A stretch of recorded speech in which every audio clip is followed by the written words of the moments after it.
Senyores i senyors,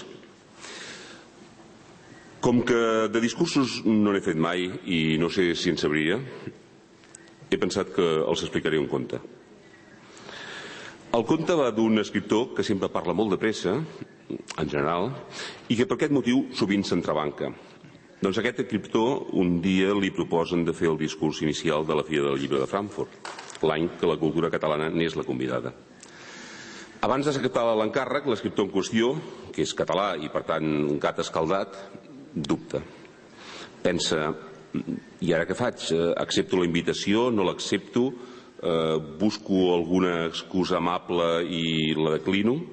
Si l'accepto, què em pensarà la gent? Si no l'accepto, què em pensarà també la gent? Jo no sé com van les coses a d'altres països, però els asseguro que al meu la gent té tendència a pensar moltes coses i a treure moltes conclusions. Si un dia expliques que quan vas a cal sastre l'home mentre pren les mides pregunta «Vostè cap a quina banda carrega?» Tu contestes que carregues cap a la dreta o que carregues cap a l'esquerra. La gent treu ràpidament conclusions. Si vas a la fruiteria i compres pomes, treu conclusions. Si el que compres són taronges, també en treu. Facis una cosa o facis l'altra, carreguis cap a la dreta o cap a l'esquerra, compris pomes o taronges, la gent té un alt nivell de clarividència.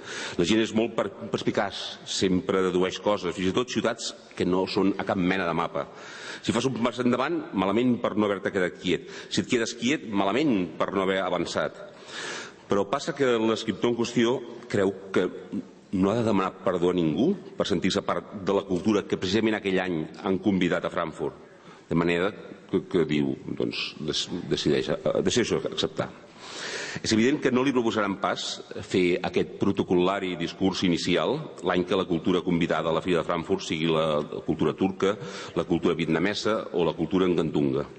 Així doncs, l'escriptor diu que sí, que farà aquest discurs i tot seguit s'asseu a una taula, agafa un bolígraf i una llibreta i comença a rumiar què hi ha de dir. I una mica se sent perplex. Al llarg dels temps, la bonança de la història no ha estat del costat de la literatura catalana. Les llengües i les literatures no haurien de rebre mai el càstig de les estratègies geopolítiques, però el reben i el reben ben fort.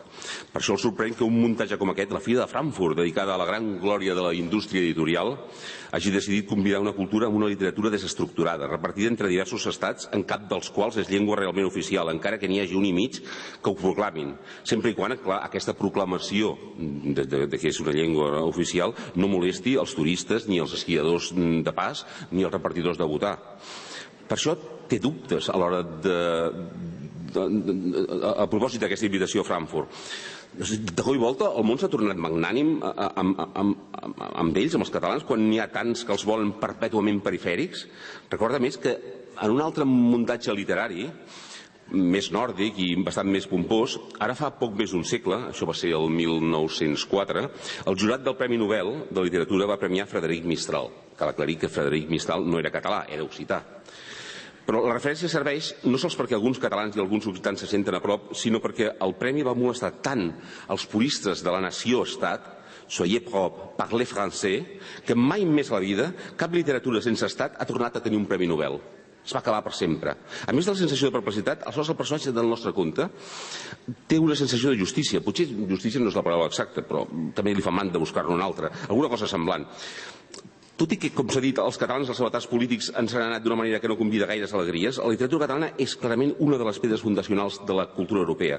Cap literatura sense estat d'aquesta Europa, que ara diuen que estem construint entre tots, bla, bla, bla, bla, bla, no està ni és tan sòlida, tan dúctil i tan continuada. Tot això ho ha d'explicar en el discurs?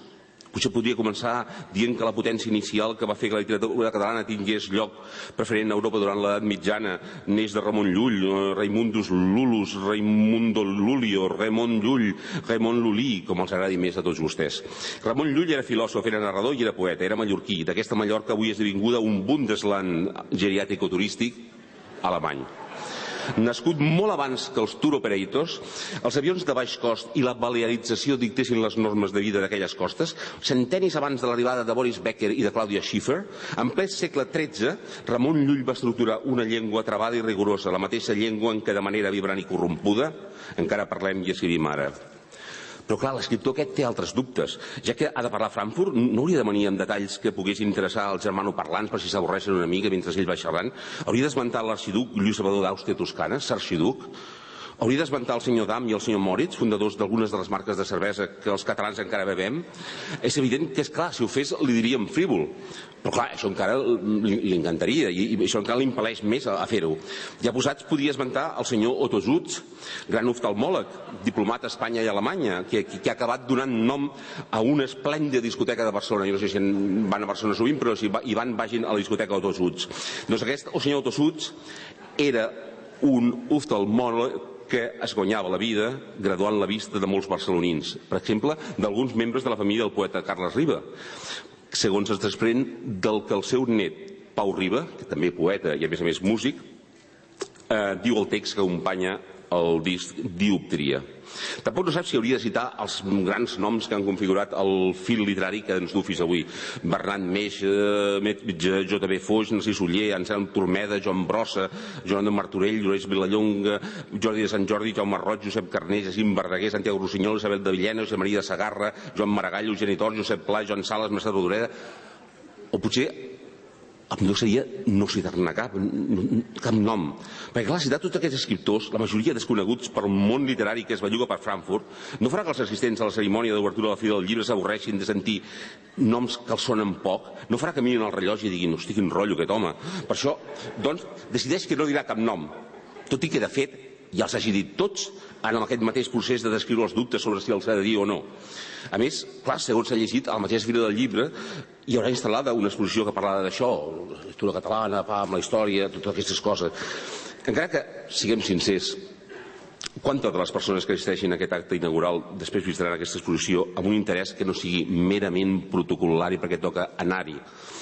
Si som sincers i optimistes, sabrem que ben poques persones. Tot i que es tracti d'una fira del llibre, i els escriptors més desconeguts haurien de ser els que més excitessin la set de lectura de les persones interessades a descobrir meravelles literàries i no a seguir simplement el tam-tam del que toca en cada moment.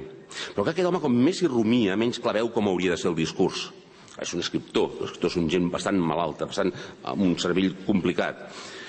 Ja que molta gent pensa aquest home té del món una idea feta a partir de la geometria actual del poder político-cultural, potser podria explicar que Europa, esqueixat ja el llatí en llengües vulgars, el primer tractat de dret va ser el català consolat de mar, pel qual es van regir les relacions marítimes al Mediterrani. Potser podria afegir que alguns dels primers tractats europeus de medicina, dietètica, filosofia, cirurgia o gastronomia eren també escrits en llengua catalana. Però tantes dades serveixen gaire de res? Què han dit altres escriptors en anteriors discursos inaugurals d'aquesta mateixa fira? Aleshores, l'escriptor busca alguns d'aquests discursos d'altres cultures convidades, i els llegeix un rere l'altre. En tots hi ha una gran exaltació de la cultura pròpia.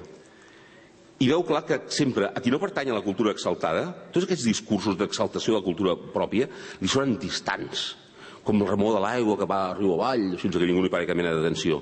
Són discursos a l'estil d'aquell que durant la dictadura franquista va fer a Nova York, a les Nacions Unides, el violoncel·lista Casals, d'aquí el senyor Wolf ens ha ofert ara mateix una peça preciosa. Va ser un discurs que va emocionar els catalans amb la mateixa intensitat que va deixar indiferents la resta d'habitants del planeta. I am a Catalan, today a province of Spain, but what has been Catalonia?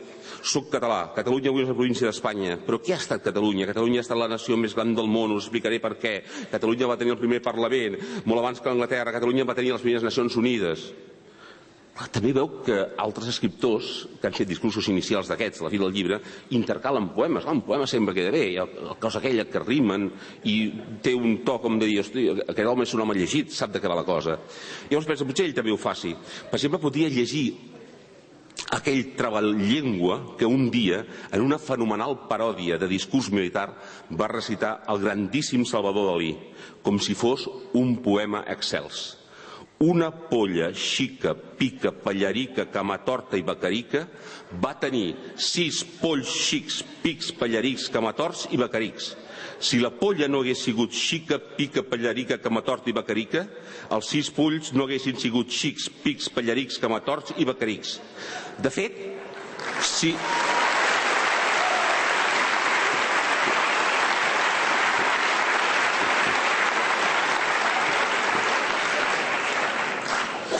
De fet, si tot discurs, qualsevol discurs, aquest, qualsevol altre, és part d'un ritual, i com en tots els rituals el que importa realment és la forma, el protocol, l'americana, la corbata o l'absència de corbata, llavors importa gaire què s'hi diu exactament? En una cerimònia religiosa feta en una llengua morta, per exemple, una missa en llatí, per exemple, importa gaire que part dels fidels no entenguin el text? Encara més, cal dir res en concret en un discurs?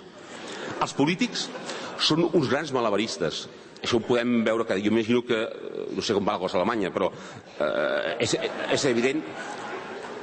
I per això, clar, els discursos dels polítics són exemplars, són plens de paraules comodins, que amb gran mestria, per quedar com a gent responsable, apliquen en el moment just, aquí aquesta paraula, allà, encara que, de fet, siguin fum i prou, lletres que formen síl·labes, que formen paraules per cobrir l'expedient. Aquest músic fenomenal que és Carles Santos va gravar fa anys una peça esplèndida que consisteix en una barreja de declaració d'amor i discurs de polític.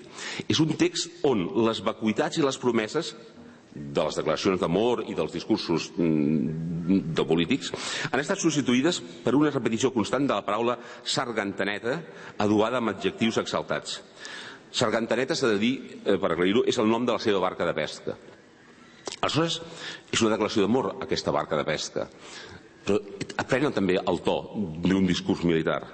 Llavors, per exemple, un text, no seria doncs un text ple de paraules comodins, de sargantanetes, el discurs ideal per a un acte com el de la inauguració de la Fira del Llibre? Un text tan abstracte i tan buit de contingut que sense canviar cap frase es pogués utilitzar també per qualsevol altra mena de discurs, per inaugurar un acte literari o esportiu o cinegètic o filatèlic, que tant servís per presentar un nou llibre de poesia lírica com per inaugurar una línia ferroviària. Un discurs tan ambigu que fos tot ritme, ritme, ritme, ritme, però que en el fons no digués res, absolutament res.